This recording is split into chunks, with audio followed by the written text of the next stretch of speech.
जय मसीह की। आज की सुबह में फिर से आप सभी का स्वागत करती हूँ और आशा करती हूँ कि आप सभी अच्छे होंगे, भले चंगे होंगे और प्रभु में आनंदित होंगे। परमेश्वर का धन्यवाद देना चाहती हूँ कि एक बार फिर से उसने आपसे मिलने का मौका दिया और मुझे आशा है कि पिछली वीडियोस के द्वारा परमेश्वर आपको आशीषें दे रहा होगा। आपके लिए बहुत बहुत धन्यवाद, आपके प्रेम के लिए, जो आप मेरी पिछली वीडियोस को आप प्रेम प्यार दे रहे हैं, आप मुझे सपोर्ट कर रहे हैं, इसके लिए मैं आपका बहुत बहुत धन्यवाद देना चाहती हूँ। और आज हम फिर से परमेश्वर के वचन से कुछ नया सीखने जा रहे हैं। हम मनुष्य हैं और हम मनुष्य के जीवन में जो चिंताएं हैं वो हमेशा लगी रहती है। किसी ना किसी बात की हम चिंता करते ही रहते हैं। आज का जो हमारा विषय है वो है चिंता। कल के विषय में हमें चिंता करने की आवश्यकता नहीं है। हम कल के विषय में जो चिंता करते हैं उसके विषय में आज परमेश्वर का वचन हमसे क्या कहता है या बाइबल हमें क्या बताती है, आज हम पढ़ेंगे। आप मेरे साथ खोल लीजिए, यदि आपके पास बाइबल है तो आप निकाल लीजिए मेरे साथ मत्ती रची सुसमाचार उसका 6वां अध्याय और उसके कुछ पदों को हम पढ़ेंगे। 25 से मैं पढ़ूंगी आपके सामने। यहाँ पे इस प्रकार से लिखा हुआ है, The Gospel according to Matthew chapter 6 verses begin from 25 to 31।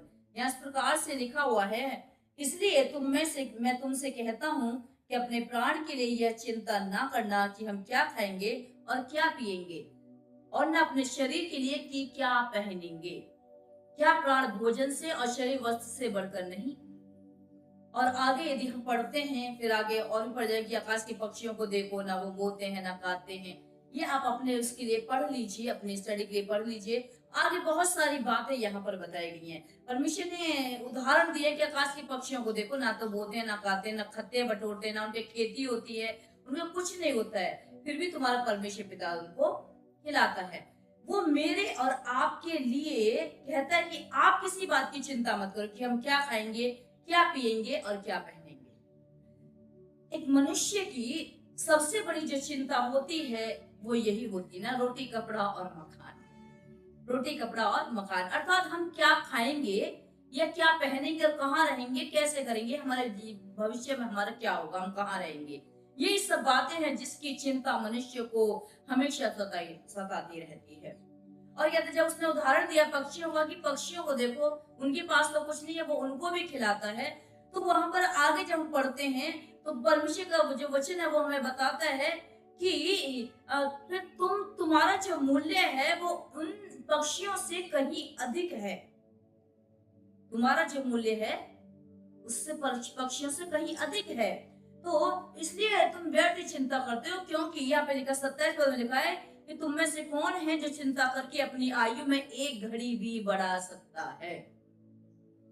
अर्थात यदि कोई व्यक्ति मरण शैया पर है, मरने को जा रहा है और उसको बस लग रहा है कि पता नहीं कब इसकी सांस छूट जाए, और यदि हम चिंता करें या उसके प्रियजन चिंता करें तो उस चिंता से उसकी जीवन में या उसकी आयु में हम एक घड़ी एक पल भी बढ़ा नहीं सकते।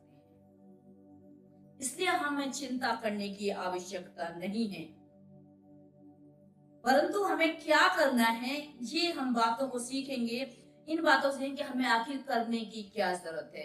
वह चिंता ना करें तो क्या करें, उसका सोल्यूशन क्या है, उसका संशोधन क्या है, उसका हल क्या है, वो आज हम सीखेंगे। पहली बात जो हमें करनी है वो ये है कि हम अपनी चिंताओं को प्रार्थनाओं में कन्वर्ट कर दे, प्रार्थनाओं में बदल दे। हमें अपनी चिंताओं किसमें बदलना है, प्रार्थनाओं में बदलना है। आइए आप मेरे साथ निकाल लीजिए, यदि आपके पास बाइबल निकाल लीजिए आप फिलिपियंस उसका 4 अध्याय उसका 6 और 7 पद। फिलिपियों की पत्री उसका 4वां अध्याय उसके 6 और 7वें पद में यहाँ पे लिखा हुआ है, किसी भी बात की चिंता मत करो, परंतु हर एक बात में तुम्हारे निवेदन प्रार्थना और विनती के द्वारा धन्यवाद के साथ परमेश्वर के सम्मुख उपस्थित किए जाए। यहाँ पर जो परमेश्वर का जो दास है वो बड़े सुंदर तरीके से हमको बताता है, वचन हमको बता रहा है कि बजाय हम चिंता करें, किसी बात की चिंता ना करते हो, परंतु हमें क्या करना है, उन चिंताओं की अपेक्षा हमें हमारे हर एक उस बात की जिसके विषय में हम चिंतित हैं उसको हम क्या कर दें, उसको हम निवेदन, प्रार्थना और विनती के द्वारा धन्यवाद के साथ परमेश्वर के सामने उपस्थित करें। ये बड़ा ही डिफिकल्ट है, बहुत ज्यादा मुश्किल है, क्योंकि यदि हम किसी के प्रति चिंतित हैं और चिंता करते हो, ये नहीं कहेंगे प्रभु जी तेरा धन्यवाद तूने हमें चिंता दी है, ऐसा हम नहीं बोल पाएंगे। लेकिन हाँ, हमें कहना है प्रभु शायद ये तेरी ओर से था, मेरी इस चिंता को आप अपने ऊपर ले लीजिए। मैं आपसे ये प्रार्थना करता हूँ कि आप मुझे छुटकारा दिलाइए। अर्थात हमें बजाय चिंता करने की अपनी उन चिंताओं को प्रार्थना में बदल दें, उस विषय के लिए प्रार्थना करना शुरू कर दें जिसके लिए हम चिंता कर रहे हैं। तब वो परमेश्वर के सामने पहुंचेंगे। तब परमेश्वर क्या करेगा, आगे लिखा हुआ है, और क्या करते हैं कि 7वें पद में लिखा है, तब परमेश्वर की शांति जो सारी समझ से परे है तुम्हें, तुम्हारे हृदय और तुम्हारे विचारों को मसीह यीशु में सुरक्षित रखेगी। जब हम ऐसा करेंगे, जब हम अपनी चिंता को प्रार्थना में कन्वर्ट करके, प्रार्थना में बदल के परमेश्वर के सामने उपस्थित कर देंगे, तब क्या होगा, तब हमारे हृदय में उस चिंता से क्या मुक्ति मिल जाएगी, और हमें क्या मिल जाएगी, शांति मिल जाएगी। वो परमेश्वर हमें अपनी शांति से भर देगा, हमें अपनी समझ से भर देगा, हमें समझ देगा कि अब हमें आगे क्या करना है। वो हमारे रास्ता खोल देगा, मार्ग निकाल देगा। इसलिए चिंता करने की आवश्यकता नहीं है, परंतु उन चिंताओं को क्या करना है, प्रार्थना में बदल के परमेश्वर के सामने उपस्थित रखना है। यह है पहली बात जो हमें करनी है। दूसरी बात जो हमें करना है वो ये है कि हमें चिंता ना करें, परंतु परमेश्वर पर भरोसा रखें। किस पर भरोसा रखें, परमेश्वर पर। हमें परमेश्वर पर भरोसा रखने की जरूरत है, क्योंकि यदि हम देखें नीति वचन और उसके 3रा अध्याय नीति वचन और चैप्टर 3 वर्सेस 5 to 6, वहां पे लिखा है, तू अपनी समझ का सहारा न लेना, वरन संपूर्ण मन से यहोवा पर भरोसा रखना, उसी को स्मरण करके सब काम करना, तब वह तेरे लिए सीधा मार्ग निकालेगा। ऐसा कई बार होता है कि हम अपनी समझ पर ज्यादा भरोसा रखते हैं, अपनी समझ का ज्यादा सहारा लेते हैं, और हम परमेश्वर पर भरोसा तो करते हैं, लेकिन संपूर्ण मन से हम उसके ऊपर भरोसा नहीं कर पाते। हम संपूर्ण मन से आते ही नहीं है उसके पास। आते तो है, कहते हाँ प्रभु निकालेगा मार्ग, लेकिन जो चिंताएं हैं वो हम अपने हृदय में लेते फिरते रहते हैं, उसको लेके चलते रहते हैं। हम आधे मन से उसके पास आते हैं। लेकिन यहाँ पर जो परमेश्वर का जो वचन कह रहा है कि संपूर्ण मन से यहोवा पर भरोसा रखना, अपनी समझ के सहारा ना लेना, वरन संपूर्ण मन से यहोवा पर भरोसा रखना और उसी को स्मरण करके सब काम करना, तब वह तेरे लिए सीधा मार्ग निकालेगा। जो भी हम कार्य करते हैं, जो भी हमारी योजनाएं हैं, जिसमें से हम चिंतित हैं, उसको परमेश्वर के हाथों में सौंपकर उसके अनुसार करें, उस पर भरोसा करके हम अपने कार्य को आगे बढ़ाएं। देखिए वो कैसे आपके लिए मार्ग को खोलेगा, वो आपके लिए सीधा रास्ता निकाल देगा, क्योंकि वो रास्ता निकालने वाला परमेश्वर है। और वो उस समय हमारे साथ खड़ा होता है जब कोई हमारे साथ नहीं है। इसलिए किसी बात की चिंता ना करें, यहोवा परमेश्वर पर भरोसा रखें, वो आपको संभालेगा, आपकी उस चिंता का निवारण निकालेगा। वो निवारण, वो सॉल्यूशन निकालने वाला परमेश्वर है। एक वचन और मैं चाहूंगी मैं आपके लिए पढ़ूं, रोमियो की पत्री और उसका 8वां अध्याय, रोमन्स चैप्टर 8 वर्सेस 28 28 यहाँ लिखा है, हम जानते हैं कि जो लोग परमेश्वर से प्रेम रखते हैं उनके लिए सब बातें मिलकर भलाई ही को उत्पन्न करती है, अर्थात उन्हीं के लिए जो उसकी इच्छा के अनुसार बुलाए हुए हैं। यदि हम किसी बात की चिंता कर रहे हैं, या हमें कोई हमारा काम सफल नहीं हो रहा है, या हमें कुछ मिल नहीं रहा है, इसका मतलब यह है कि परमेश्वर की कोई भलाई छिपी है, वो हमें देगा, उसको हमारा ध्यान है, लेकिन अपने समय पर वो हमको देगा। वो चिंता से मुक्ति देगा, लेकिन अपने समय पर। वो चाहता है कि हम उस पर भरोसा रखें, हम और भी ज्यादा मजबूत होते चले जाएं। और हम देखेंगे, तीसरी बात हम देखेंगे कि हम अपने आज पर ध्यान दें, कल पर नहीं। हम अपने आज पर ध्यान दें, कल पर नहीं। कल की चिंता ना करें। परमेश्वर ने कल नहीं बनाया, परमेश्वर ने आज बनाया। उसने आज बनाया है, कल नहीं बनाया है, कल कभी नहीं आता है।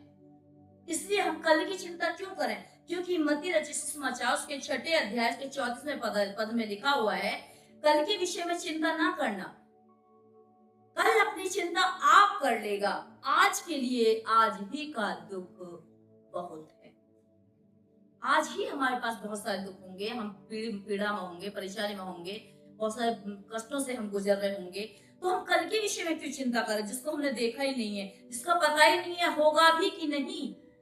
क्योंकि मनुष्य के जीवन का कुछ पता नहीं है, कोई भरोसा नहीं है। आज हम हैं, कल ना रहें। एक कदम उठा करके दूसरा कदम रखने का हमारा भरोसा नहीं है। तो जिसका हमें भरोसा ही नहीं है, मतलब जिस कल का हमें पता ही नहीं है भी या नहीं, तो उसके विषय में हम चिंता ही क्यों करें?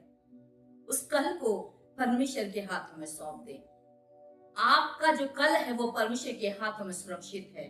परमेश्वर पर भरोसा रखें, वो आपको कल अच्छी वस्तुएं देगा जो आपको चाहिए। जिस विषय के लिए आप चिंता कर रहे हैं वो आपको उससे मुक्ति दिलाएगा, आपके साथ साथ वो रहेगा। क्योंकि परमेश्वर का जो यदि वचन हम देखते हैं भजन संहिता उसका 118 उसके 24 पद में लिखा है, आज वह दिन है जो यहोवा ने बनाया है, इसलिए हम इसमें आनंदित और मगन हो। हालेलुया। आज वह दिन है, ये नहीं लिखा है कि कल वो दिन होगा जो परमेश्वर यहोवा ने बनाया है, नहीं, आज वह दिन है। तो आज परमेश्वर ने बनाया है, इसलिए आज के विषय में देखें, आज के लिए हम प्रार्थना करें। और आज के लिए ही प्रभु यीशु मसीह ने सिखाया था कि हे पिता, आज की रोटी हमें दिया कर, या हमें प्रतिदिन की रोटी हमें दे। आज के लिए उनका है, कल के विषय में नहीं किया है। इसलिए हमें कल के विषय में चिंता न करने की जरूरत नहीं है। आज के लिए देखना है कि आज हम कहाँ है। यदि आज हमारे पास कोई दिक्कत है, आज हम घुटने टेके उसके पास है, उससे प्रार्थना करें, उसके सम्मुख अपनी सारी चिंताओं को रख दे, तब वो हमारे लिए मार्ग निकालेगा, हमारे लिए रास्ता निकालेगा। और आखिरी बात, हमें उन सारी चिंताओं में उलझ करके हमें परमेश्वर की उस पुरानी प्राचीन उस विश्वास योग्यता को नहीं भूलना है जो उसने प्राचीन समय में हमारे लिए की है, या पिछले दिनों में हमारे साथ उसने की है। उसने पिछली विश्वास योग्यता को हमें भूलना नहीं है, परंतु याद रखना है। क्योंकि हमें क्या करना है, क्योंकि हमारा जो परमेश्वर है वो कल आज और युगानुयुग एक जैसा है, वो कभी बदलता नहीं है। जैसा वो था वो है और वो आगे भी रहेगा। एक वचन मैं आपके सामने पढ़ना चाहूंगी, व्यवस्था विवरण।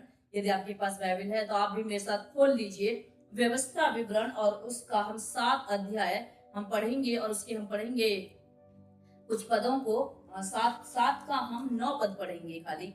और यहाँ पे इस प्रकार से लिखा हुआ है, मैं आपके सामने पढ़ना चाहूंगी।